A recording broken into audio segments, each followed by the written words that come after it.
Friedrich Nietzsche nació en Reucken, Sajonia, en 1844. Su filosofía fue una afirmación inmanente de la vida, aun en lo más pequeño e insignificante. Un decirle sí a todo, incluso aquello que nos destruye. Nietzsche ha tenido una influencia enorme en la filosofía alemana y francesa del siglo XX. Ha cerrado la historia de la metafísica europea y ha anunciado el destino de los próximos siglos, la difícil tarea de la superación del nihilismo. ¿Qué tal, amigas, amigos? Bienvenidos a este espacio de historia de la filosofía. Hay algunos filósofos que han sido profesores de filosofía, aunque la mayoría de los grandes filósofos no lo fueron de modo ordinario, pero ha habido grandes filósofos profesores, como desde Santo Tomás de Aquino a Hegel, y en fin, y en nuestra época pues probablemente la mayoría de los filósofos son de un modo o de otro profesores. Pero ha habido un tipo de pensador que no ha sido un filósofo académico, que no tiene una obra docente, que se ha dedicado a escribir obras que no son fáciles de leer desde el punto de vista filosófico, que quizás son más fáciles a veces comprender como literarias, como expresiones literarias, etc. Entre ellos, uno de esos pensadores destacados que la academia ha tardado en reconocer como filósofo es Friedrich Nietzsche. Nietzsche se dedicó en primer lugar a la filología. Él estudió filología y fue un joven destacado, discípulo de algunos de los filólogos más importantes de su época, pero cada vez más fue tendiendo a hacer una forma de pensamiento personal que a partir de Grecia, a partir del mundo antiguo, recuperase una serie de expresiones de un ser humano que venciese las cadenas del cristianismo, de la religión, del humanismo positivista del siglo XIX, etc. Nietzsche es un discípulo, por decirlo de algún modo, un seguidor de la obra de Schopenhauer. De Schopenhauer toma esa imagen del cosmos como una voluntad que lucha por desear, por extenderse, que arrolla todo a su paso y que no surge de una razón organizadora, sino más bien de un impulso ciego. Pero, a diferencia de Schopenhauer, que ve esto como una fuente de dolor y como una fuente de sufrimiento, Nietzsche lo mira desde un ángulo trágico. Es decir, sí, hay sufrimiento, pero también hay una profunda alegría, una profunda exaltación.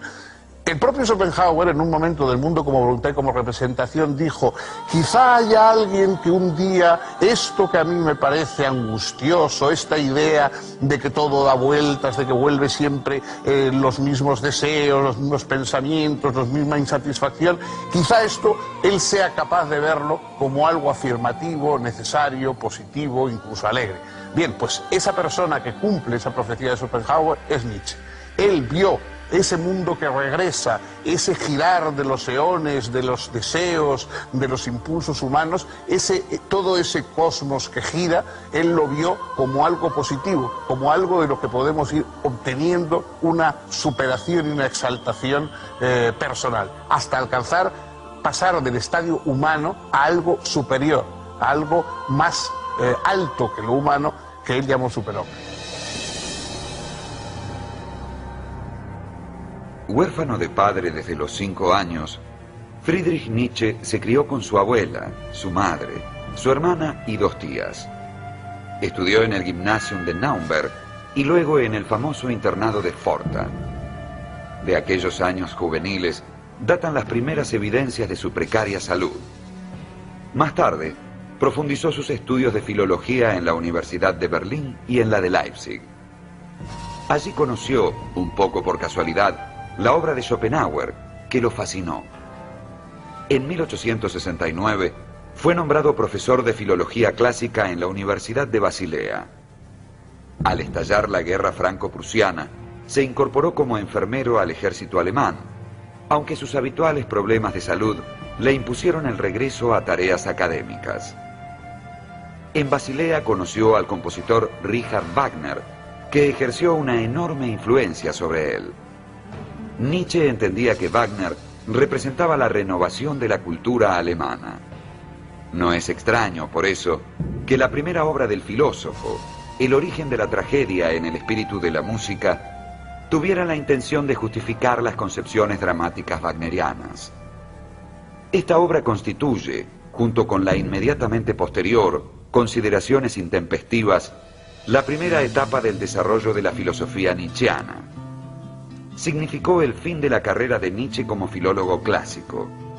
Y es que los colegas de Nietzsche no supieron comprender que el análisis que presentaba no era en modo alguno filológico, sino netamente filosófico.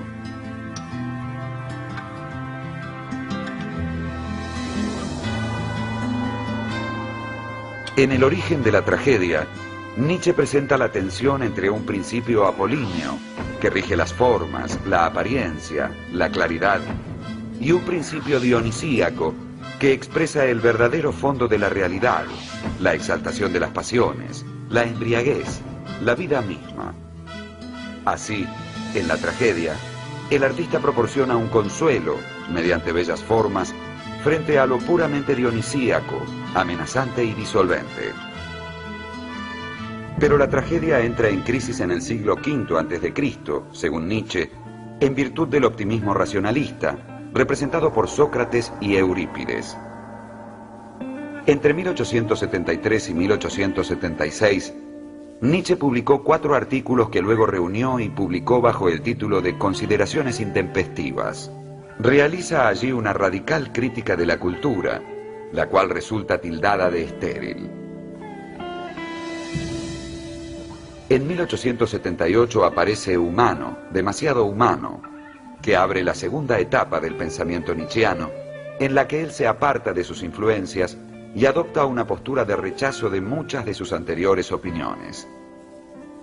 En esta época abandonó la docencia universitaria y conoció a Lou Andreas von Salomé, que fue el gran amor de su vida.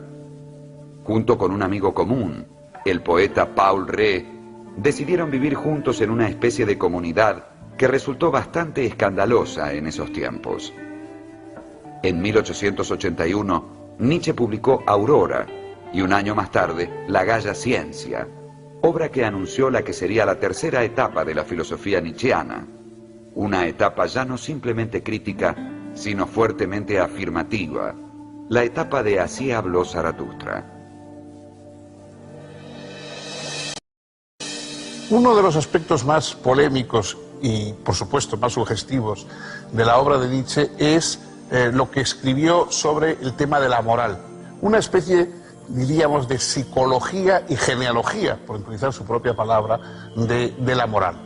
Para él, las ideas cristianas, es decir, esas ideas de que los débiles llegarán al cielo, de que la fuerza, la arrogancia, etcétera, son cosas negativas, de que debemos ser humildes, debemos apoyar a los más pequeños, etcétera, todo eso le parece a él que es una trama que han ido inventando para, como una especie de legitimación de su resentimiento contra la fuerza, los débiles, los enfermos, los incapaces, que han generado, que han ido segregando un pensamiento compensatorio, diciendo que los que triunfan, que los más fuertes, que los más arrogantes, que los más brillantes son malos, son una especie de satanes, etc. Y entonces este pensamiento anticristiano, que recupera un pensamiento más bien pagano, de decir, bueno, lo importante es que haya, no solo que la masa viva bien, sino que haya individuos superiores, que haya individuos que vayan alcanzando lo mejor, la excelencia, la dureza espiritual, el arrojo, que vayan mirando las cosas tal como son, sin complacencias ni compasiones tampoco. Este planteamiento, que Por supuesto, Nietzsche lo coloca más bien en el terreno más espiritual que en el terreno del mundo del poder, de la economía, pero por supuesto da origen a unas repercusiones que a nosotros nos suena, esa idea de la arrogancia, de la fuerza, de la imposición, pues nos suena a lo que fueron luego los nazismos y los fascismos europeos, sobre todo cuando la obra de Nietzsche hizo toda su obra en un periodo de tiempo muy breve, luego perdió la razón y vivió una serie de años, pero ya sin reconocer y sin poder escribir. La obra de Nietzsche cayó en manos de su hermana, y su hermana sí que de alguna forma le dio a todo un sesgo pro-nazi, hasta tal punto de que pues, Hitler visitó la casa museo de Nietzsche, etc. Por supuesto sería injusto decir que Nietzsche es algo así como un protonazi, porque su obra, por ejemplo, él era profundamente contrario al antisemitismo, etc. Y bueno, su obra discrepa en muchos casos y en muchos puntos fundamentales de lo que luego fue el nazismo. Pero es verdad que hay algo de peligroso, algo de una ruptura excesivamente arriesgada en esa trasvaloración de la moral, esa trasvaloración de los valores que quiere poner encima lo que durante muchos siglos ha estado abajo, que quiere recuperar la fuerza y la insolidaridad individual frente al mundo de armonías y de consuelos y apoyos a los débiles, que ha sido siempre el planteamiento moral habitual. Es una apuesta arriesgada y como tal tiene efectos a lo largo del tiempo también discutibles. Entre 1883 y 1885, Nietzsche publicó Así habló Zaratustra. Sus trabajos previos lo habían llevado a la denuncia del agotamiento de la civilización europea judeo-cristiana, agotamiento que se resumía en la expresión Dios ha muerto, planteada en el libro tercero de la Gaia Ciencia. El descubrimiento de la muerte de Dios, según Nietzsche, nos pone frente al fenómeno del nihilismo. Pero ahora se plantea que esa muerte de Dios es también la más asombrosa posibilidad de crear, más allá de todo límite, en la apertura de un horizonte infinito. En Así habló Zaratustra aparecen por eso los temas característicos de la tercera etapa del pensamiento de Nietzsche: la voluntad de poder, el superhombre y el eterno retorno de lo mismo. Al hablar de voluntad de poder, Nietzsche señala que no debe pensársela como un trasmundo, al estilo de la voluntad de Schopenhauer, sino de una multiplicidad de puntuaciones dinámicas que constituyen todo. Representa el enigma de las pulsiones y expresa una afirmación radical de la vida, la misma afirmación de la vida, pese a todo, que aparece en la figura del superhombre y en la doctrina del eterno retorno. Prácticamente toda la obra de Nietzsche está formada por pequeños fragmentos. No sé si la palabra aforismos es la adecuada, son más bien trozos breves que van desde una línea hasta una página, en la cual toma un aspecto, toma una perspectiva de un suceso, de una observación psicológica, de un momento histórico, de un personaje, y con mucha fuerza, a veces con una ironía feroz, le da 4 o 5 vueltas y lo deja ahí para que el lector se quede impactado por ese meteorito, digamos, intelectual que cae sobre él. Probablemente esta forma de escribir tiene también algo que ver con las propias condiciones físicas de Nietzsche. Nietzsche pasó gran parte de su vida enfermo, vagando por Europa en búsqueda de un clima adecuado, allí en la Alta Engadina, buscando el aire puro, buscando también las temperaturas suaves en Italia. Y él tenía muy mal la vista, aparte de otros problemas físicos, y entonces escribir durante mucho tiempo le causaba tremendos dolores de cabeza. Por lo tanto, quizá los aforismos sean la medida de lo que él podía realizar de un solo golpe, ¿no? Un trabajo de horas más continuado hubiera sido imposible fisiológicamente, digamos, para él.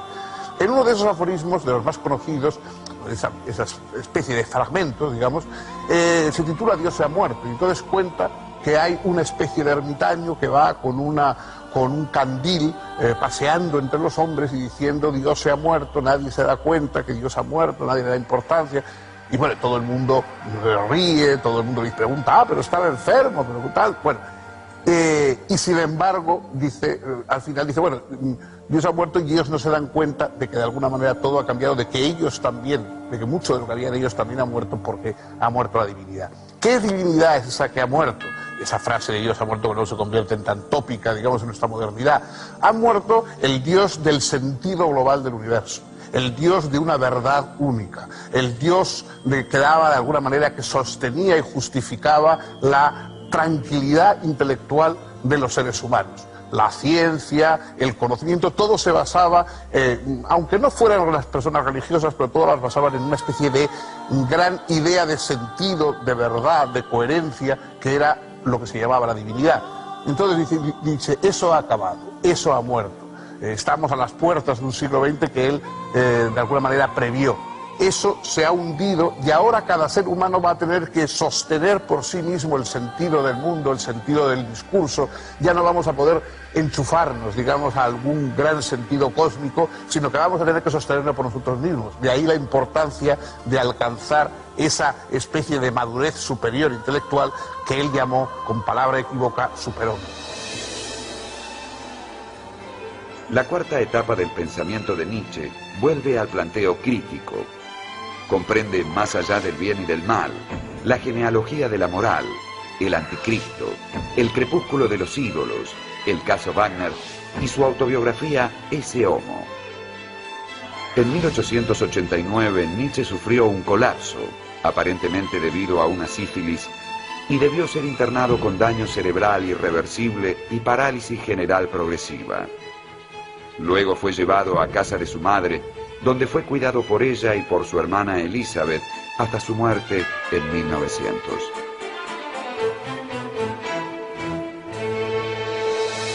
En su tiempo, Friedrich Nietzsche fue prácticamente desconocido. Muchas de sus obras fueron editadas a cuenta propia, él mismo tuvo que costeárselas. De hecho, cuentan que una de sus piezas más célebres, Así hablaba Zaratustra, lo hizo en 30 o 40 o 50 ejemplares, no recuerdo cuánto. Él intentó regalarlo a los amigos y encontró que no tenía gente suficiente, que no conocía gente suficiente para regalarle el libro. Hasta ese punto, digamos, sus ediciones y sus ventas eran mínimas, eran prácticamente un filósofo clandestino. Sin embargo, ya en los últimos años, cuando él aún vivía pero estaba sumido en la locura y retirado, ya empezó a crecer su prestigio. Fundamentalmente no en la academia, que siempre más bien lo rechazó, sino entre poetas, entre artistas, entre novelistas, etc. A comienzos del siglo pasado ya había una verdadera pléyade de autores que se reconocían particularmente en Nietzsche. Y eso ha ido aumentando a lo largo de todo el siglo XX. Ningún autor ha sido recuperado con tanta fuerza y celebrado con más o menos acierto como Nietzsche. Sobre todo su propia doctrina de la verdad, esa doctrina que de alguna manera acaba con la verdad con mayúscula y dice que no, en el mundo no hay hechos en el sentido veritativo del término, sino interpretaciones, que por lo tanto la verdad es algo que viene desde la perspectiva que cada cual utiliza y que es nuestro ángulo de perspectiva y nuestra capacidad de sostener nuestras ideas lo que va a convertir en verdad una perspectiva u otra. Bueno, esa teoría perspectivista de la verdad, exagerada yo creo y llevada, digamos, a unas consecuencias a mí me parece que inadmisibles, es el legado de Nietzsche a la posmodernidad. Toda la posmodernidad surge de ese planteamiento nietzscheano. En general, su forma tumultuosa de pensar, la propia relación polémica con el nazismo, las interpretaciones múltiples de su obra, porque en los libros de Nietzsche se encuentran afirmaciones y sus contrarias casi, digamos, en páginas sucesivas. Los esfuerzos que se han hecho por convertirle en un pensador conveniente, políticamente correcto, el desbordamiento que supone sus libros respecto a cualquier forma sentido común, digamos, filosófico, todo eso hace de él un pensador enormemente estimulante y también, por qué no decirlo, peligroso. Y esto es todo por hoy. El próximo día, otro filósofo, otra perspectiva y esperemos que la misma compañía de ustedes.